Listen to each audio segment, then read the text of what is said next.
آقا بنده موشکاف هستم، متخصص دراز کردن ولایت و نوچه ها و دست پرورده هاش هر کجا که باشن.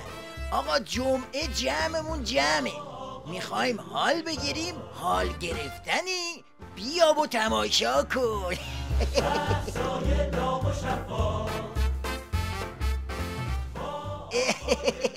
داداش این متر چیه گرفتی دستت؟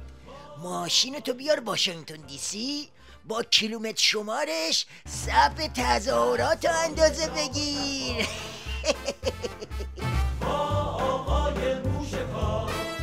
آقا ما هم اومدی، شما خیابون پنسیلوانیا رو نشونم بدید، پارک لافایتو خودم پیدا میکنم.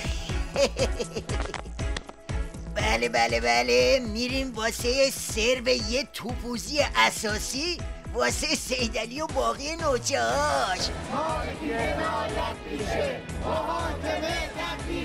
لافایت آماده باش، داریم میایم.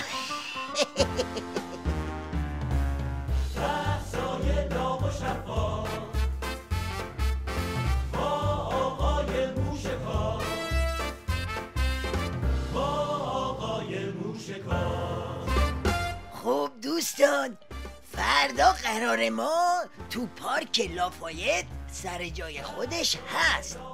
برای اینکه خبر تو خبرم بیشتر از این به تأخیر نیفته و سر جای خودش باشه، بنده موشگاف خالصانه تقاضا دارم که ما رو با خبر تو خبر این هفته همراهی کنی.